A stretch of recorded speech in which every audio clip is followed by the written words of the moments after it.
Hi, everybody. If you are here with us from the Northeast, then you know that we had a really crazy morning. Storms, wind primarily, just sort of raged through our area. Things are pretty quiet now. But the experience was a beautiful analogy for what's happening now in the world. I had a moment this morning when I was chasing my trash can down the street and simultaneously hoping that I was not going to get hit by the very large trampoline that was blowing down the street and ended up in my front yard. And I really did have a moment where I felt like Dorothy in The Wizard of Oz. The wind was so strong that I could hardly stand up straight. And how many times have we felt that way over the course of the last month, where it's difficult to stand up straight? And so, although I wasn't planning on it, I wanted to begin today's session with a practice. And this practice is really inspired by some of the work that I did over the summer related to self-compassion from the institute called the Mindfulness of Self-Compassion, Kristen Neff and Christopher Germer.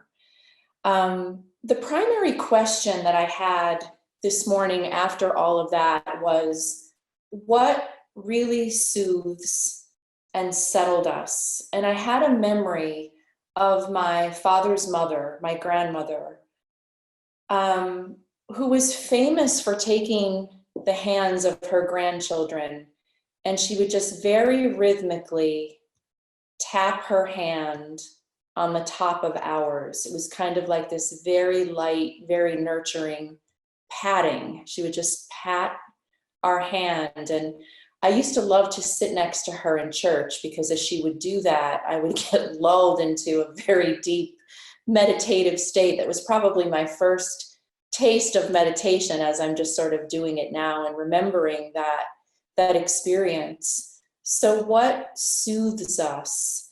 And when we talk about being very mindful of self-compassion, that's one of the fundamental questions. What comforts me? What soothes me? Our animals are very sensitive to weather conditions, and I have a giant breed, Great Pyrenees, and Stella was trembling this morning, just listening to the wind sort of shaking the house this morning.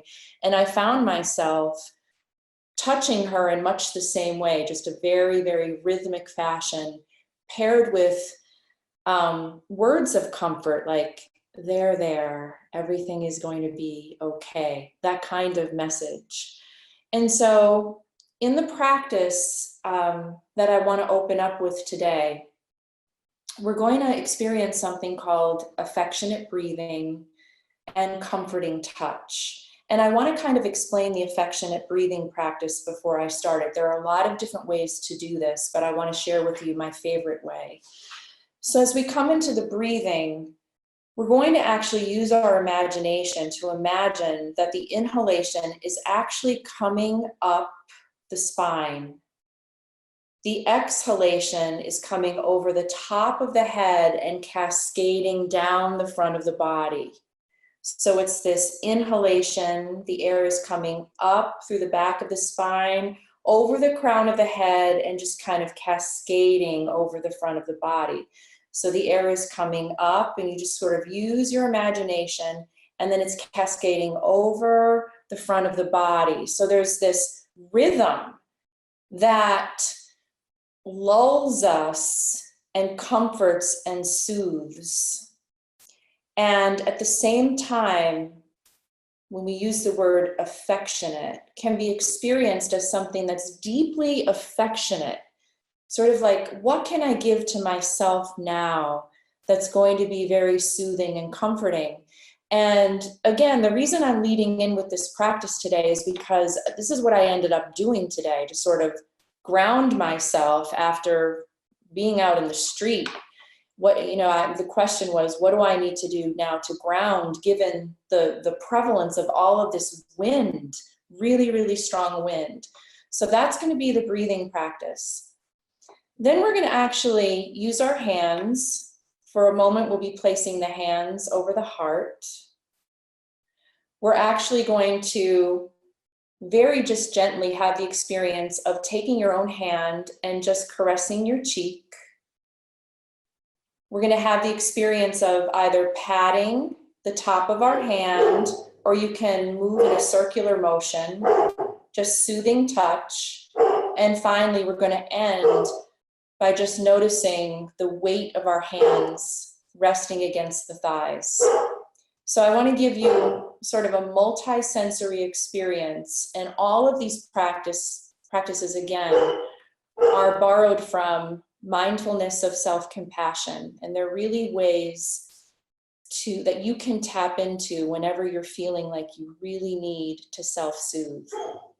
The other thing, and I always want to invite you to share these practices with those that you love, so that you can be within your own families and within your own relationships a source of great healing and grounding.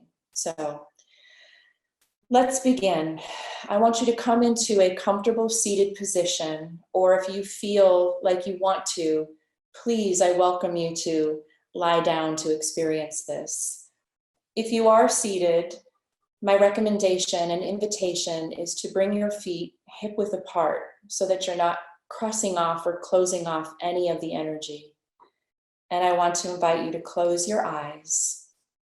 If closing your eyes doesn't feel comfortable for you, just keep your gaze soft, as if the eyes are sort of soft and dreamlike, your gaze very gentle. We keep the gaze forward and slightly down. If you're seated, I'd like for you to rest with your palms gently against the thighs, maybe straightening up through the spine, but at the same time, allow that spine to be relaxed and supportive at the same time. Just allow the shoulders to drop down and away from the ears, and just bring them back a little bit to create that spaciousness through the chest and the heart.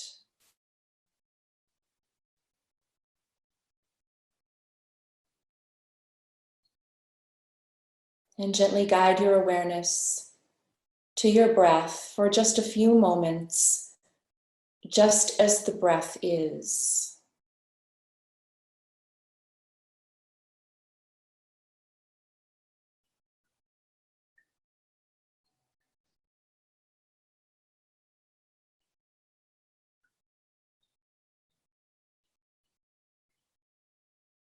And now I'd like to invite you to come into that very rhythmic breathing pattern where you deepen your inhalation. Imagine the air, the inhale, coming all the way up the back of the spine. And as you exhale, allow the exhalation to cascade down and over the front of the body. So as you inhale, the breath comes up through the spine. And as you exhale, it comes over the head, cascading down the front of the body, just like that. Inhaling, the breath comes up through the spine, all the way up to the crown of the head, and then cascading down over the front of the body, just like that. Keep it going. Inhale, the breath comes all the way up through the spine, over the head, and then cascading down over the front of the body. And just keep breathing like that. Just touching into the rhythmic nature of this breath. The sensation of that inhalation moving up through the spine, and the cascade of the exhalation coming down in front of the body.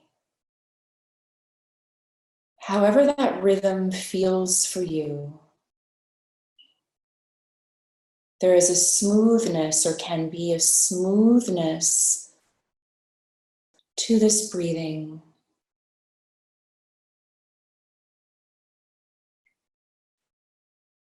And just allow this style of breath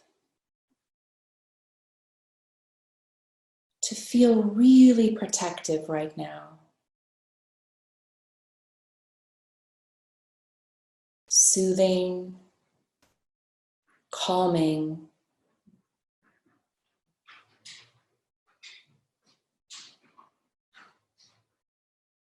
a source of comfort.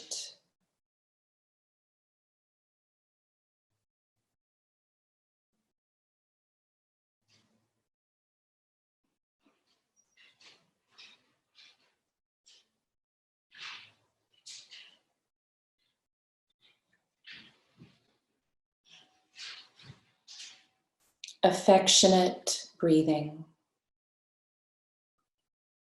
a way of caring for yourself.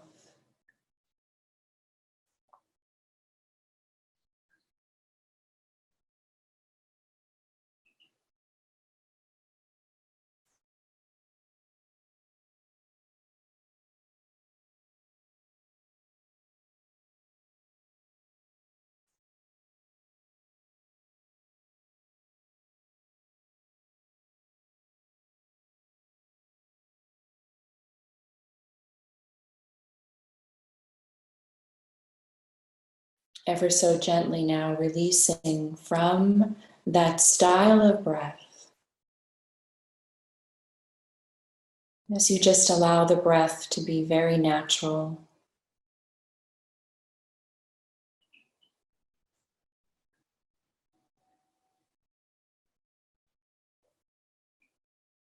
And if you feel comfortable,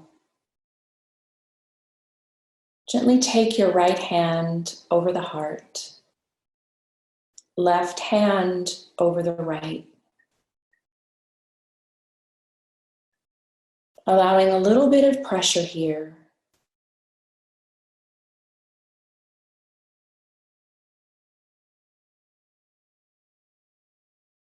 And just notice the physical sensation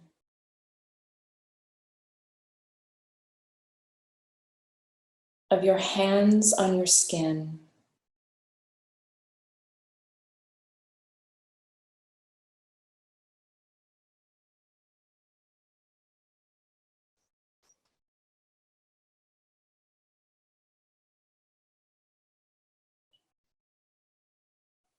Knowing that beneath these hands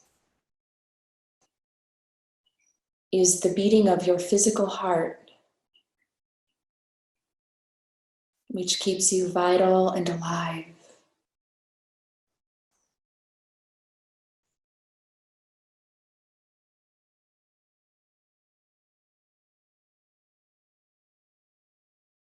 And beneath these hands is the presence of the emotional heart.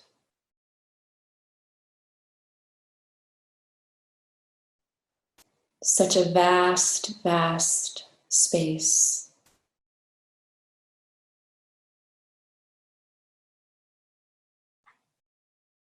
So much awe and mystery here.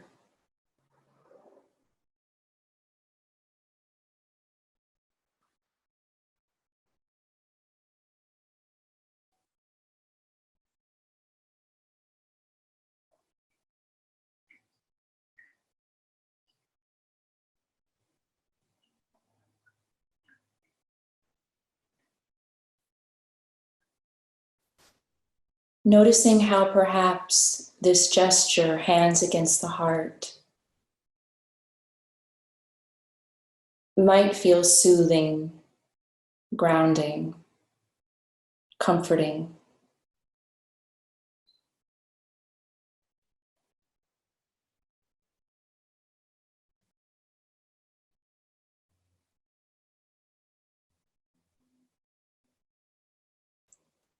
If you feel comfortable,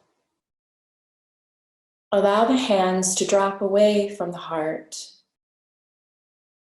And just take one hand and just allow that hand to touch one of your cheeks. Just noticing the sensation of your own hand against your cheek.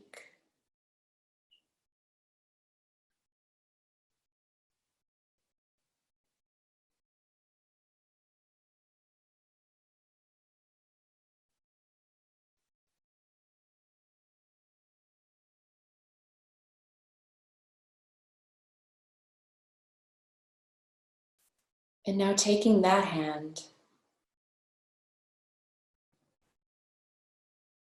and just experience soothing touch in whatever way feels best for you as you take that hand and just touch the top of the hand that is sitting still.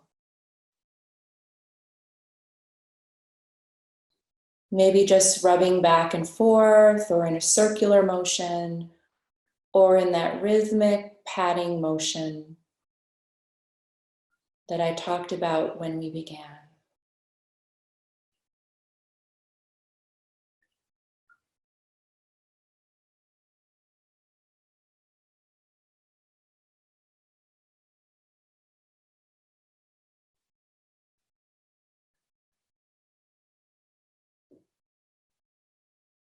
And finally bringing both hands to the thighs.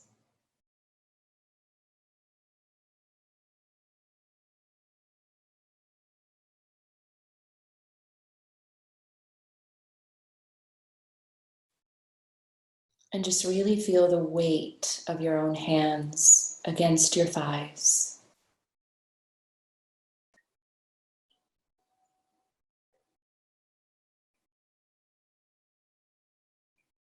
Perhaps noticing how grounding this can be.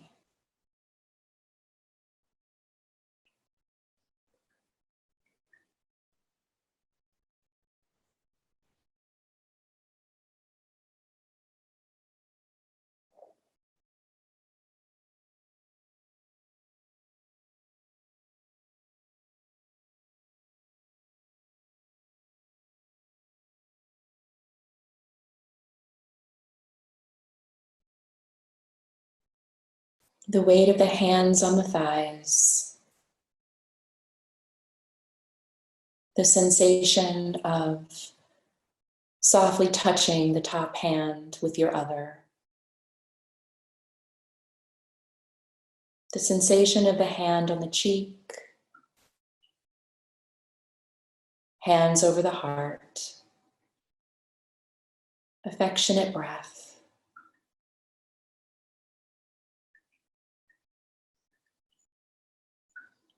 All ways to comfort and soothe.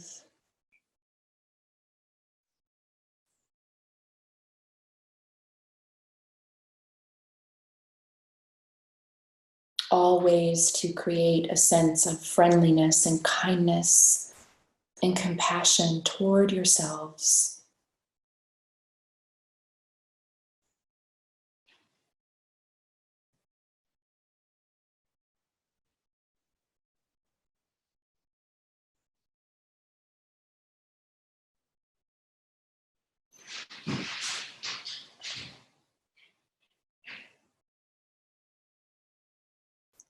Gently guide your awareness back to your breath just as it is for a few more moments.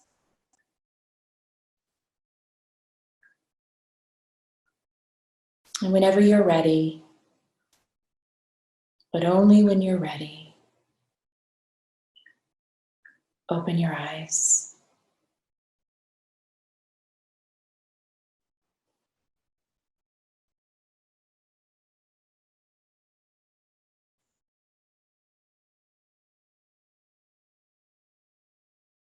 Welcome back. So just out of curiosity, I would really love to know from some of you if you're willing to share, because we sort of traveled around the body. We did different things, starting with that affectionate cascading breath. And there are lots of ways to do affectionate breathing. Hands over the heart, hands on the face, hand on hand, hand on the thighs. Which felt most soothing to you? And what didn't work? Or what was distracting?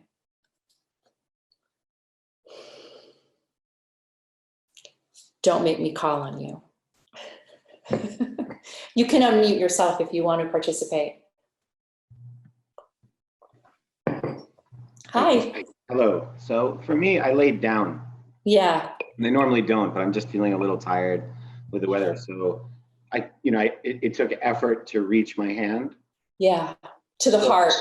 That was, to the heart. But I did feel that was the most soothing though, once I got comfortable with holding it. So for me, that was the one that worked the best. Yeah. The hand on the face, it was nice, but it wasn't as powerful as hand on the heart. Yeah. Well, if I do that practice lying down, and I should have cued you for this, I will usually just place one hand on the heart. Because when you do have both there, the arms are kind of lifted, it's not comfortable. And the sensation of the face is interesting because many people will feel uncomfortable with that, sort of touching their own face. And we shouldn't be touching our faces very much now. Right. But however, you might notice in your daily life how many times the hands will gravitate toward the face when you want to self-soothe. This is like if you're, in a situation where you're with other people and you see them do something like this or something like this, it's often a form of self-soothing and there might be some discomfort there. So I love watching Tara Brach when she teaches that. She just takes the back of her hand and she sort of like caresses her cheek. And it's just this really beautiful gesture. And you may do that or have found yourself doing that with someone that you really love or with a child. It's very sedating. But thank you for sharing. Thank you. Anyone else?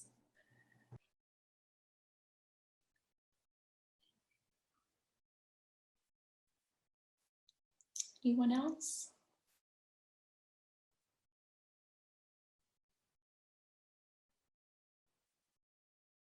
Okay.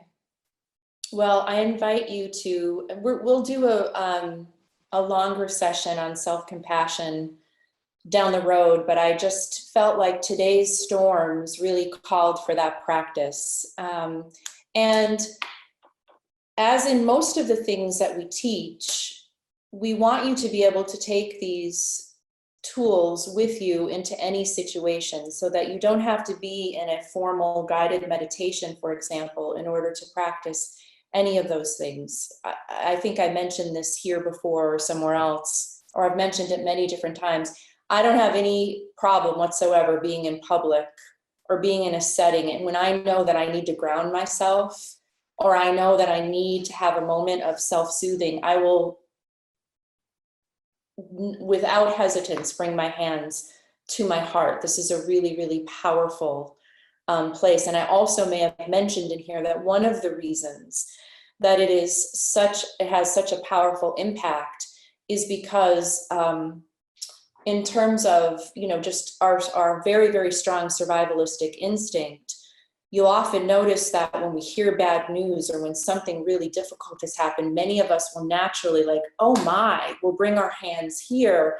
And it's often paired with this sort of forward motion, this contracting forward, which is really protecting the front of our body where the heart is, where the lungs are, where the major organs and glands are, because we are trying to protect all of who we are, those parts of ourselves that we actually need to survive. So it makes perfect sense that bringing the hands to the heart again, it's very instinctive for many of us, is a very, very powerful gesture, and one that usually results in this sense of feeling more grounded, more settled, and soothed.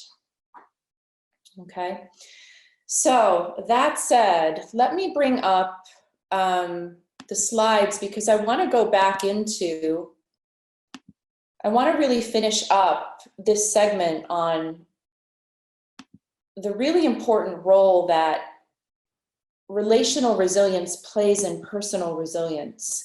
I read an article toward the end of last week that indicated that neurologically, physiologically, psychologically, what we need now more than ever in order to kind of stay pretty steady is a sense of safety and a sense of attachment or closeness. And again, when you look at, if you were to look at Maslow's hierarchy of needs or any kind of human needs-based model, at the very foundation of those models is safety. So that makes sense.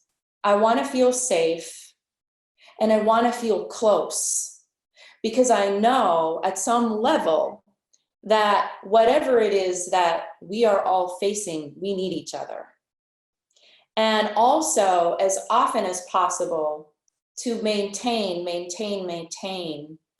a mindset of positivity, which is not easy, which is why these practices are so important right now, because they can have the impact not only of calming us down, but of granting us enough mental clarity so that we can take in information, and we can really deal with it in a sane and rational way.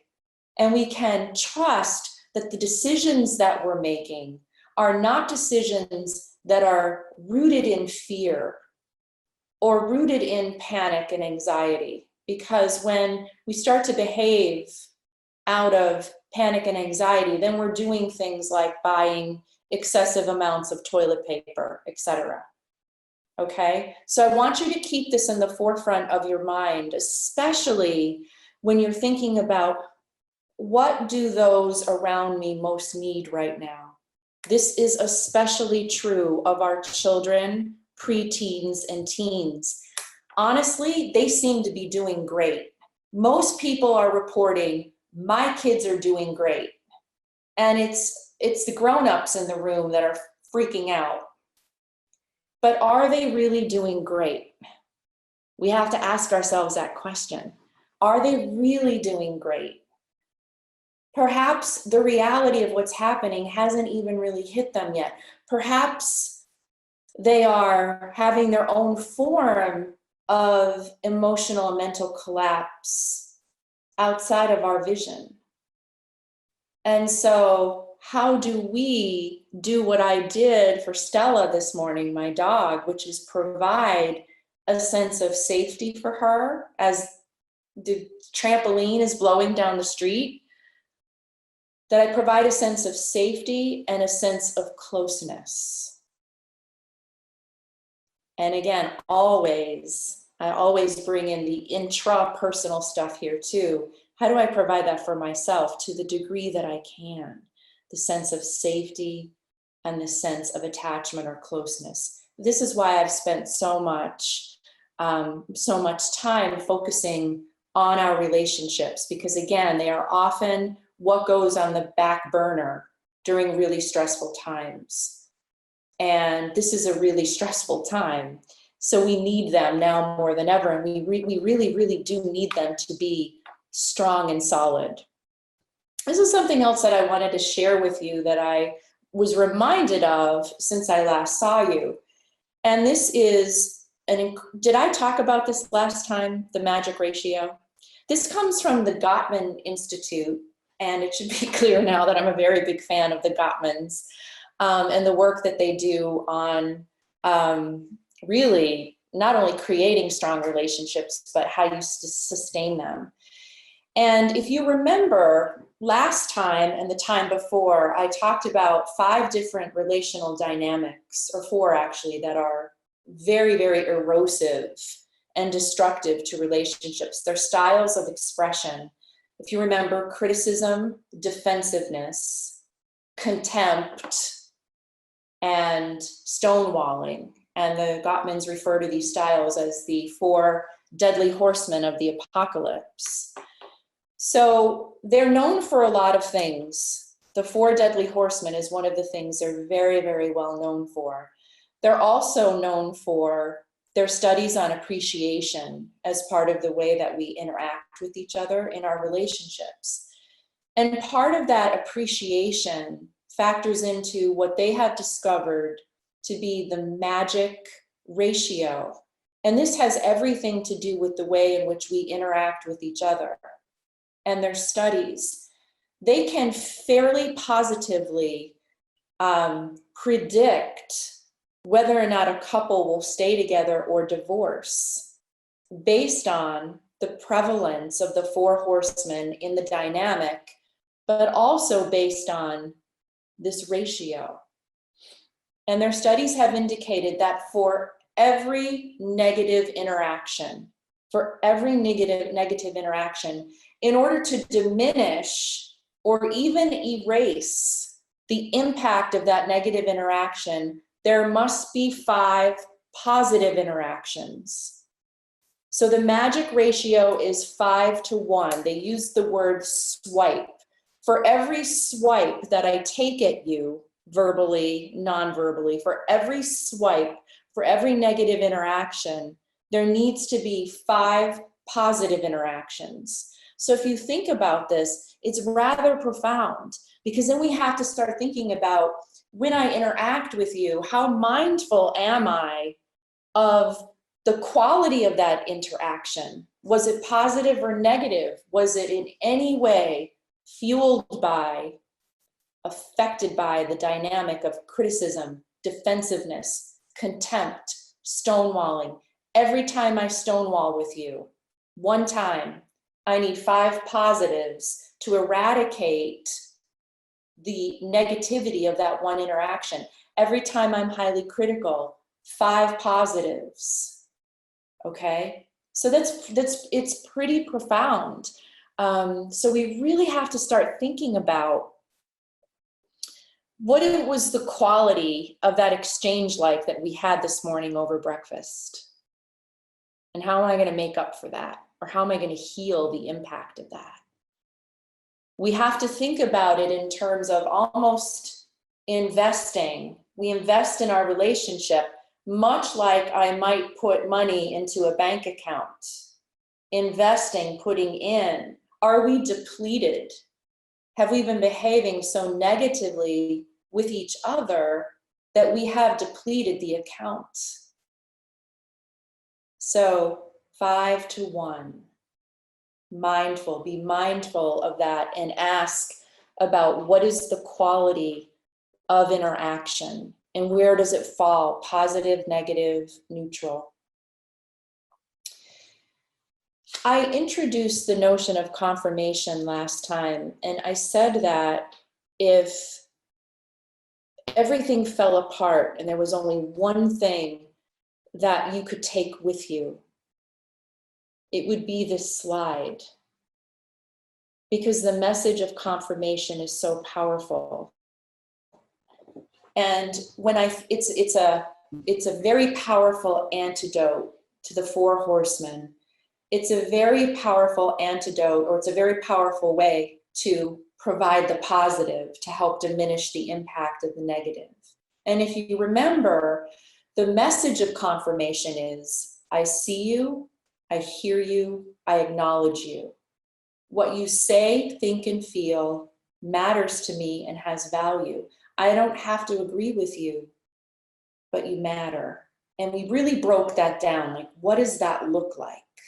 What does it mean to really see? Remember, seeing is, I am so present that I can see behind the smile that you're giving me when I know that you're not okay. I can hear you to the degree that I hear beyond the words you're speaking. I can hear all the way into how you're really feeling. I acknowledge you. You are not invisible to me.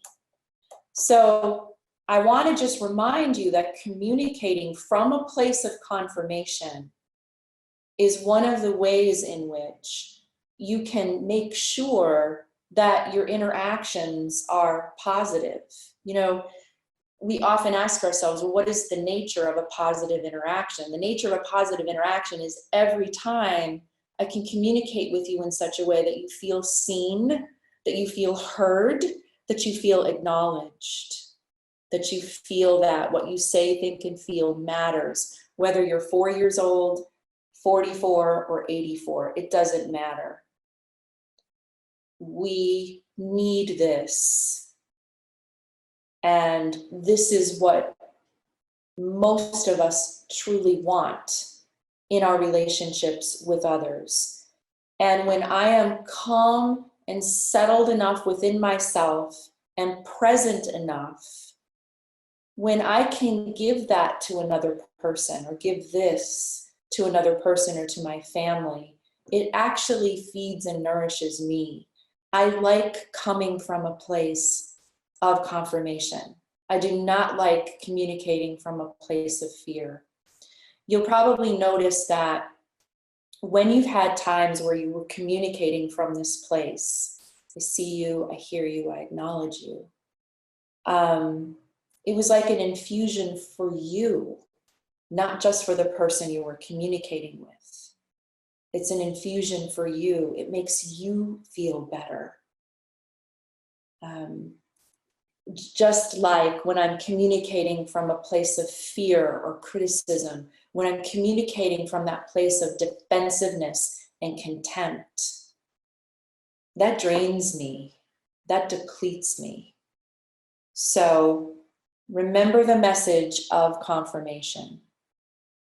Another tool that has come up between now and the last time I saw you is one that was offered very recently by Brene Brown in one of her recent podcasts. Her podcast, I think she's only has 4 or 5 of them up now. They're pretty new, are absolutely fantastic.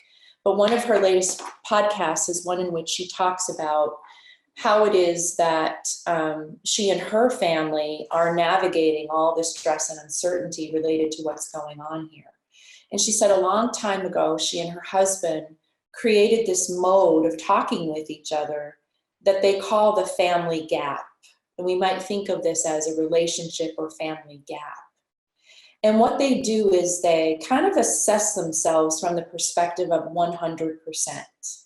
Like 100% of me means I feel physically great, I feel cognitively clear, I feel that equanimity emotionally, I feel really balanced relationally, I just feel well. Now, most of us don't feel like this all the time, but you know when you're at 100%. And if I'm at 100%, I can pick up the slack for you because you might only be at 20%, right? And I can pick up the slack for the rest of the family if everyone else is operating at a diminished level. But in order for us to do this, we have to be very, very honest with our partner, whether it's our business partner or our relational partner or our team. We have to be really honest with our family members about how much I've got. You know, can I say to my spouse or my partner in the midst of working full-time from home and trying to manage homeschooling and our finances and just being afraid of, you know, all of the fear that's there, can I come into the situation and say, you know, in this moment of you wanting to have a conversation about our investments, I got to tell you, I am at 20% right now. I'm at 20%. And I might need to go to bed early. So I need you to take up the 80% and get the kids tucked into bed or whatever it is. So you don't have to use percentages.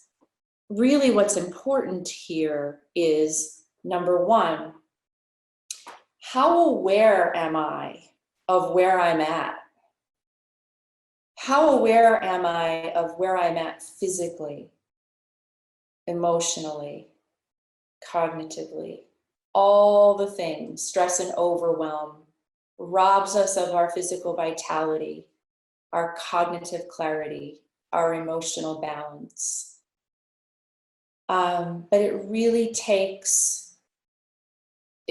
really takes a commitment to checking in with ourselves. And this is really one of the gifts, one of the most powerful gifts of a regular mindfulness meditation practice, because you get up close and personal with your exhaustion. You get up close and personal with your vitality.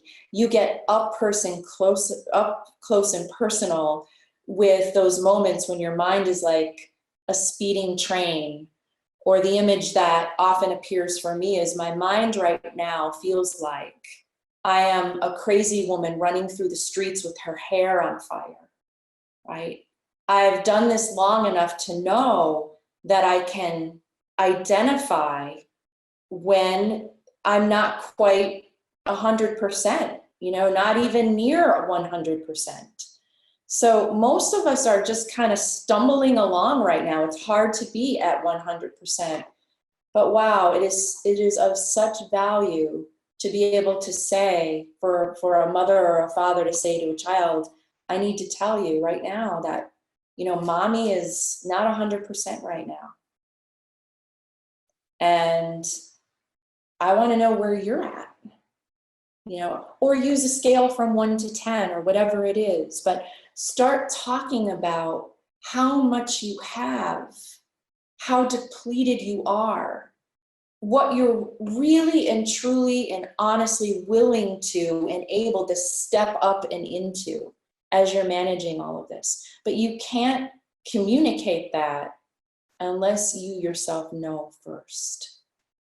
So checking in maybe 3 times a day with yourself, even before you introduce this idea into your relationship or your family, checking in with yourself 3 times a day and saying, where am I right now on a scale from 1 to 10? And what do I need? What do I need?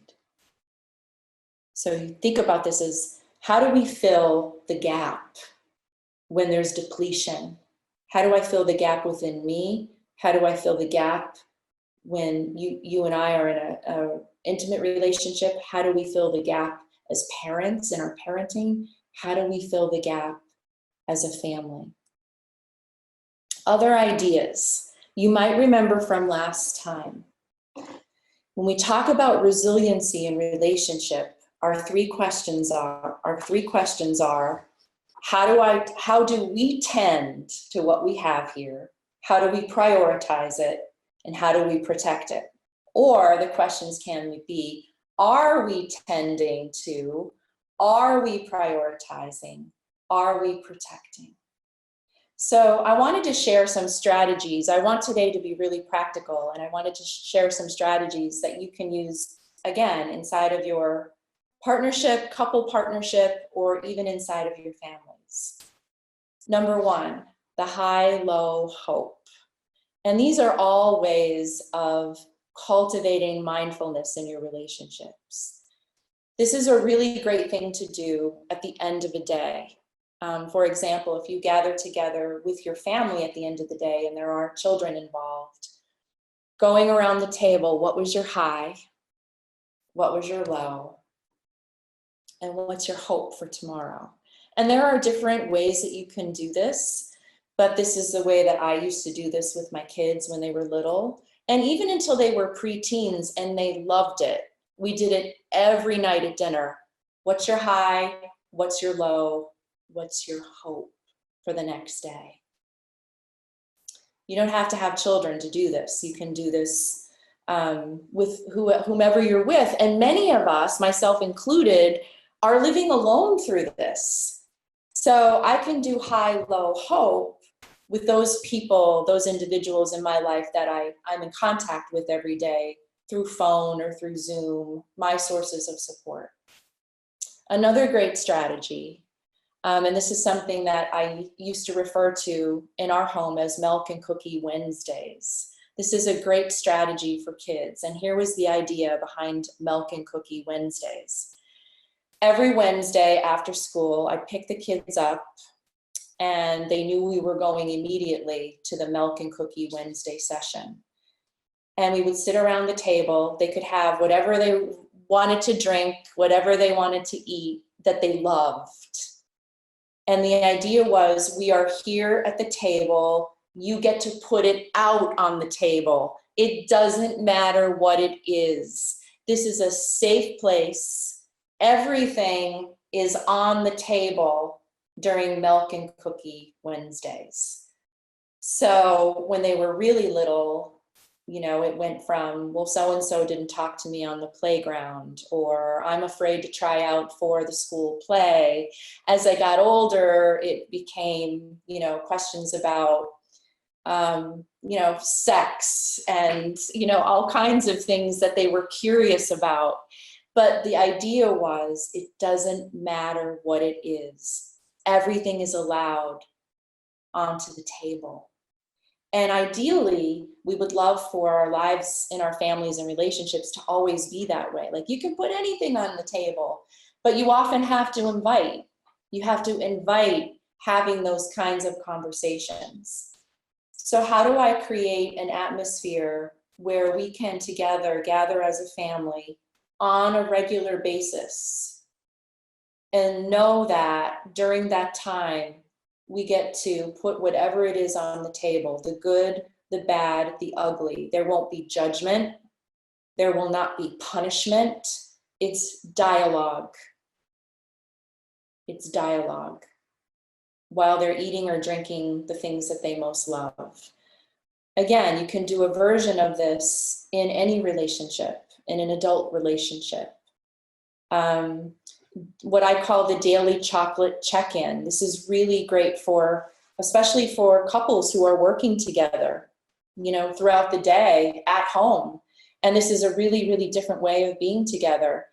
Every day, 4 o'clock, we have really, really great chocolate in the kitchen, and we're going to just check in. How's it going? How are you doing today? How are we doing with all this? How are we doing with all this? Really important question to ask. It's a way of, these are all manifestations of how we confirm each other. I want to know what you're thinking and feeling. I want you to know that I see you and I hear you and I acknowledge you. The vault is a manifestation of Milk and Cookie Wednesdays and the daily chocolate check-in. The vault was really important during my kids' teen years, and it was always happened in the car. The car was the vault, especially when they got to the age where I was taking them to various activities. And the vault meant that inside this sphere, inside this realm, you can say whatever you need to say. This was sort of the teenage version, which included cursing, and they loved that. That they were able to curse or get mad or, you know, just, again, it's all in the vault. What is said here stays here. What does this do? Again, it just creates an opportunity for the release, for the expression to land in a very safe place. What do we all need now more than anything else? A sense of safety and a sense of connection. Asking ourselves, how do I love and how do I care for others? And how do I love to be loved and how do I love to be cared about? Several years ago, there was a book that was written, I believe it's called The 5 Love Languages, something like that. It was very, very popular. I think it's still quite popular. I wasn't a great fan of it, but I was a great fan of the categories of loving and caring that are identified in this book. And the way that it's really useful is that it helps us to understand that we all have very unique and specific ways that we love to be loved and cared about. And those people in our life who love us often don't even know that we have a preference. And so sometimes the things that they're doing that they think are loving gestures, we don't experience them as such. Or I might just imagine that everyone loves to love like I love to be loved. And I might be loving and caring for others in that way, and they don't recognize it. So it's like we're speaking different languages. Like you just did something or said something that you thought was loving, and I didn't hear it that way, or vice versa. So again, it really helps to be able to express what feels really caring for me and supportive and loving, and to really want to know that about you. So it's really worthwhile taking just a couple of minutes to look at these styles. Words of affirmation. If I had to identify how I most respond to love, it would be in words of affirmation. I feel loved when I'm affirmed, and I affirm a lot and I love a lot through words, but it's that this style is not recognized by all people. So what are affirmations, right? Words of acknowledgement, words of appreciation, words of affection, words of adoration, praise, encouragement. I remember being well into my marriage and receiving a text message from my husband. And it was something like, I'm really proud of you for, I can't remember what he was proud about, what he felt proud about. It was something that I had accomplished. I'm really proud of you for whatever it was. And I had the realization that that act of I am proud of you meant so much to me. And he was a gift giver. He was really into giving gifts. And although it was nice to receive gifts, the gifts didn't land as powerfully for me as I'm proud of you did. So it was really important for me to say to him, it really meant a lot to me. I felt really loved and cared about when you affirmed me in that way. And it got me very curious about, I wonder how he likes to be loved that I might not know about. So that's just an example of how there can be this disconnect, and that this is a really easy conversation to have with someone. How do you love to be loved? Acts of service. Some of us like to experience the act of having someone through a gesture or a ritual do something for us. You remember last time I talked to you about an act of caring that came from an experience I had with a student who talked about how every morning when she woke up, there was the glass of freshly brewed iced tea sitting at her spot at the breakfast table, that her husband would wake early every morning to brew that tea for her and to have it prepared. And no matter what was going on in their marriage over the course of 25 years, that iced tea was there. And that what she grieved most, because he had died at very close to the time she was telling the story, what she grieved most was not having that there. And that's an example of the power of an act of service and how meaningful this can be. And ways of loving and styles of loving are often also gendered, and we express them from a gendered perspective, and we often experience them from a gendered perspective. In other words, we can get socialized into, well, women should love this way, men are to love this way, women are to receive this way, men are to receive that way. And it's really important that we understand that we all have preferences. So the example I'm going to give is an example of that socialization. And this example also comes from something that happened a long time ago with a student. We were talking about something very similar to this. It was the day after Valentine's Day. And he raised his hand and he said, I blew it. to the whole class. I blew it last night. And we were all curious about what that meant. And he said that for Valentine's Day, he decided that as a gift to his fiance, he was going to change the oil in her car. And he did that. He changed the oil in her car. And she was devastated and made it very clear that she was waiting for flowers, card, candle, and dinner, candlelight and dinner. So when he told the story, a number of women who were in the room were like, yeah, you did, you blew it. How could you have blown it? And I could see what was happening. I could see, this was a really, really important teaching moment. And I could also see his pain about this. And I said, tell me a little bit more about why this upset you so much. And he said, my fiance travels for work. She's always in that car, and I worry about her. And I knew that she needed an oil change. And I made it happen because that's how much I love and care about her. And that was the pivotal moment because you could see the energy in the women in the room completely change because then they could see that this was an act of love that they themselves couldn't recognize before hearing the story.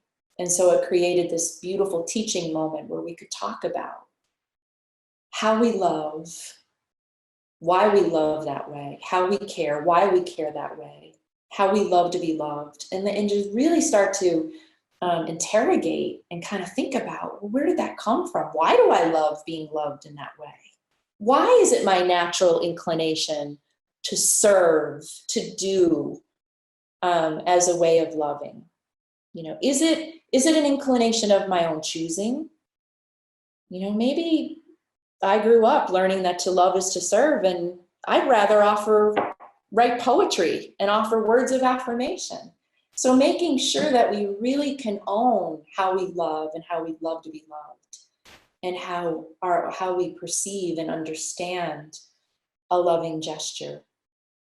Quality time. Some of us experience love through spending quality time. Some of us enjoy that. I'm thinking back to experiences where I've had people say, if my significant other is in the same room with me, we don't even have to be talking.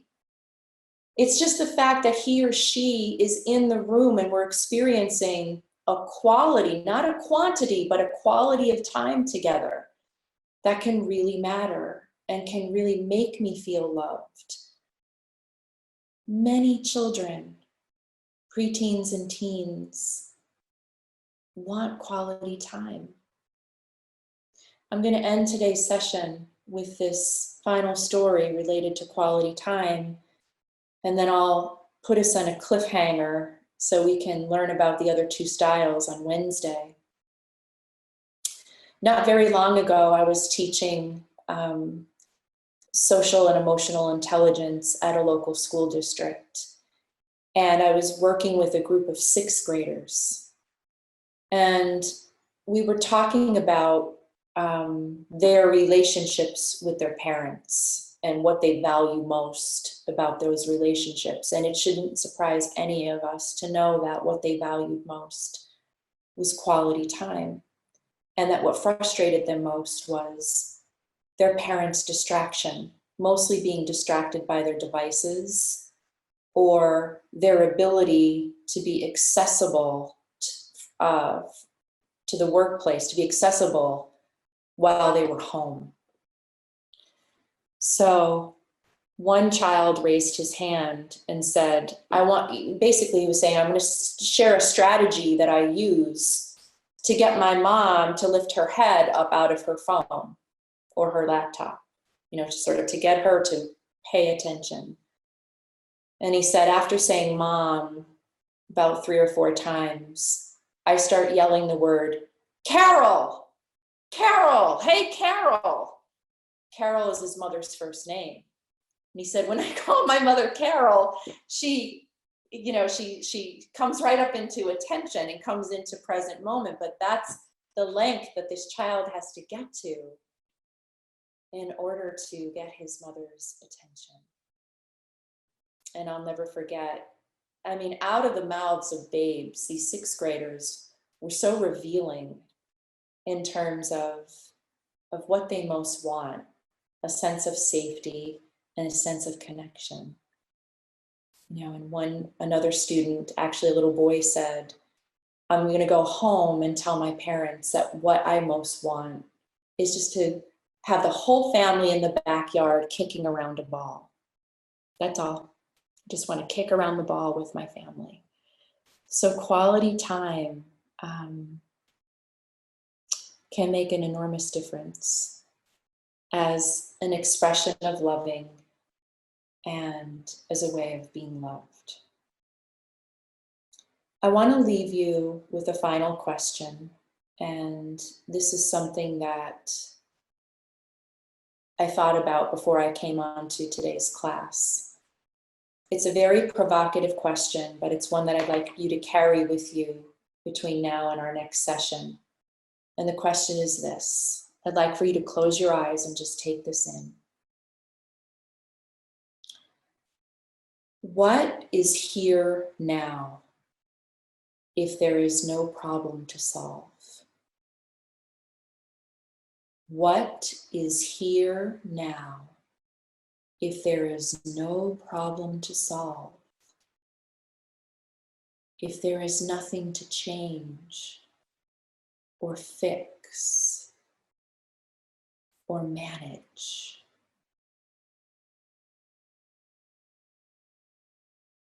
What is here now if there's no fear to have?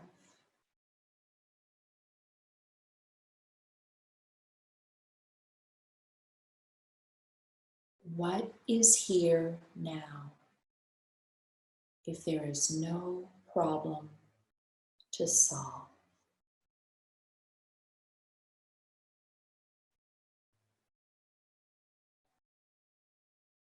Whenever you're ready, open your eyes.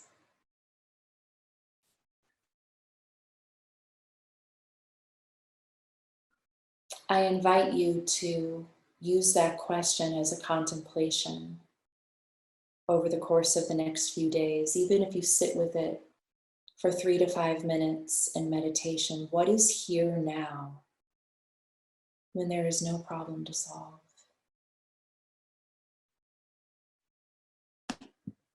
Thank you for being here today. We're supposed to get another round of storms, and the sky is starting to get dark, so it's sort of perfect timing. But I am happy to stay on if anyone has any questions or comments about today's session.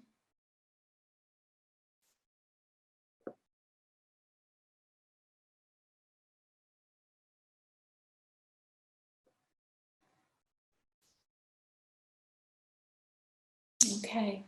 Well, we will see you on, we'll see you tomorrow, 2 o'clock with Jen. She'll undoubtedly present us with a beautiful practice.